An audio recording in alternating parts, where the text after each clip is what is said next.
AEW is imploding as its world champion mocks the company's top wrestlers and throws a punch at one of their executive vice presidents, and that's just the latest in the long list of locker room rumblings. Join us now as our Wrestlelamia looks at how AEW is crumbling and whether there's anything that can be done to save it. Be sure to subscribe and hit that notification bell for daily wrestling videos, and follow us on Facebook for exclusive lists. Also check out Wrestlelamia.co.uk and our non-wrestling channel, Incredible.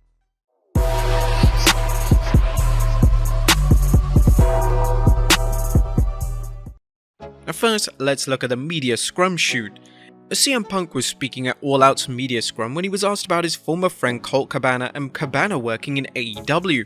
Some believe that Punk pressured AEW into moving Cabana to Ring of Honor, although Tony Khan denies Punk was the reason for the move.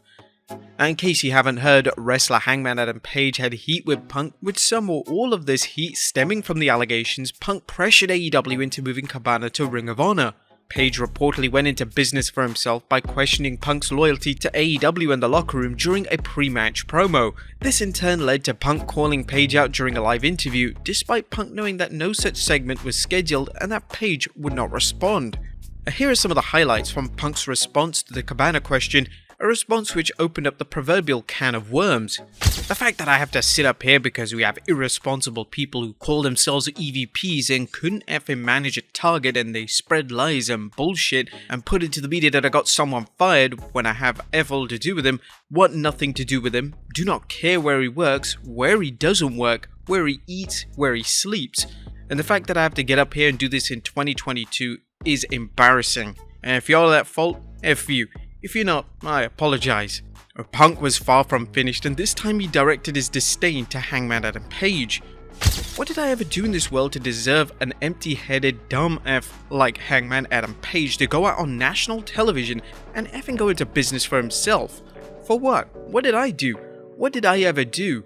Didn't do a goddamn thing. It's not like Tony Khan's position to make it very effing clear that Punk didn't have anything to do with Cabana being moved to Ring of Honor. There are people who call themselves EVPs that should have known better. This shit was none of their business. Punk then claimed that these comments jeopardized the first $1 million house that AEW was building off Punk, and said that he's finished with apologies. The newly crowned AEW World Champion then turned his attention to Maxwell Jacob Friedman, aka MJF, the recently returned wrestler who showed up at All Out after being absent from AEW television for months. Punk talked about MJF and the allegations MJF walked out on the company after a dispute over his pay. I don't know, I'm tired of wrestling these pricks. I'm tired of wrestling these kids that think they know everything. Looks as if MJF will challenge Punk for the title, a situation which will likely be complicated by Punk's comments and these comments. I think Max is a supremely talented individual, but this goes for him and anyone in the locker room who doesn't want to be here. The grass is not greener on the other side. The grass is greener where you water it, and Max liked to shit where he eat instead of watering the grass. So we'll have to see how that goes. Professional wrestling is known for having workers with strong egos, and when egos clash, all sorts of things can happen. Here, Punk's comments reportedly led to the Young Bucks and Kenny Omega threatening to walk out on AEW. However, there may have been more than just words exchanged. The aftermath. Details began to come out that the Young Bucks confronted Punk about his comments.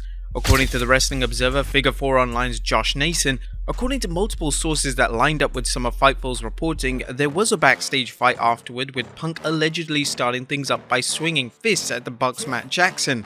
Punk's trainer, friend, and AEW producer Steele, part of the storyline that got Punk into Sunday's Jon Moxley match, threw a chair that hit the Bucks and Nick Jackson in the eye. Steele, aka Chris Guy, allegedly bit Omega and grabbed his hair. Wrestling has had its share of real-life backstage brawls and in-ring shoots, so many that we have multiple videos devoted to them. However, a brawl involving the world champion, an AEW trainer, and the company's EVPs, who happen to be the main eventers in their own right, is outrageous and symptomatic of how the company is self-destructing. But there are an array of attitudes in AEW. Now let's take a quick look back at some of AEW's other locker room incidents. We recently addressed some of these issues in our video The Honeymoon is Over for AEW, so we won't get into detail. But suffice to say, situations such as Cody Rhodes' abrupt exit from AEW, along with MJF's threatening to walk out, were two warning signs that suggested that former wrestler's paradise was turning into a hell. From their stories such as Eddie Kingston swinging at Sammy Guevara for Guevara calling him fat in a promo, to at least 2 female wrestlers, including main eventer Dr. Britt Baker, having heat with AEW Women's Champion Thunder Rosa, suggested a tense backstage mood. There have also been several rumors of wrestlers requesting their releases, and with Triple H taking over WWE's creative and talent departments, the WWE is being seen as a strong alternative for disgruntled AEW stars. Now, the most important question is what's fueling the backstage dissension? Wrestlers losing spots? Friction between AEW President Tony Khan and some of his wrestlers? Friction between contentious personalities? It's likely a mixture of these, and as fans who have followed the industry's backstage political intrigues know, it's common for all promotions. What differentiates these problems is how a promoter handles them. During the Monday Night War, WCW dealt with internal problems due to backstage politics, a bloated roster, and wrestlers complaining about bad booking and being poorly utilized. These led to wrestlers seeking their releases and the company struggling to maintain order. On the other hand, the WWE experienced something similar prior to the pandemic, with disgruntled wrestlers looking to AEW as an alternative. This led to wrestlers requesting their releases and counting the days until their contracts expired. In the WWE's case, Vince McMahon held the line, keeping wrestlers under contract and refusing to cave in. While there were occasional exceptions, McMahon did not tolerate any nonsense. If AEW's problems are bad as they seem, Khan needs to make it clear who signs the paychecks and who books the shows. Unless AEW is looking to trim its roster, Khan should not offer releases to disgruntled wrestlers, instead keeping them home to send a message to other talent. He also needs to address any issues between talent and smooth them out, or risk falling into WCW's situation where the wrestlers ran the company, aka the inmates running the asylum. These issues can be resolved with luck and hard work. However, there's one problem that can be solved by removing it from the equation, that being CM Punk. Yes, there is a Punk problem.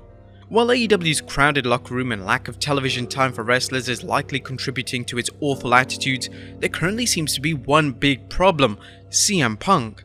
Ironically, some pundits are bringing up comments made by WWE officials when Punk debuted with AEW in the summer of 2021. Here's what Ringside News reported back on 27th July 2021. We were told by someone pretty high up in the company that WWE has no interest in CM Punk and even less for Phil Brooks as a human being. Additionally, we were told, let him be their headache. Those are direct quotes which were received upon questioning. CM Punk is known for being his own man. The wrestling world, this can lead to problems as seen in 2014 when Punk walked away from the WWE claiming being burnt out, beat up and sick and tired. Later, Punk would accuse the WWE of questionable medical treatment, as well as asking why he never main evented WrestleMania. But let's be fair, he's the ideal sacrifice. There's no denying that AEW has some serious backstage issues besides the one being caused by Punk. Nonetheless, the main problem is CM Punk. AEW needs to get rid of Punk before he causes AEW to lose some of its top stars, who also happen to be founding wrestlers. Although Punk is a main eventer and a draw, his age, history of injuries, and reputation for being difficult to deal with make him the right person to be released. Even better, it's unlikely Punk would want to go to the WWE, or that the WWE would even want him back, especially under the Triple H regime. On the other hand, the WWE would jump at the chance to sign Kenny Omega, the Young Bucks, and Adam Page. If Tony Khan wants to stop the bleeding, he needs to release Punk immediately, restore order to AEW, and work on the other backstage problems that are minor in comparison. But what do you guys think? Let us know in the comments down below, and I'll see you next time with some more wrestling content.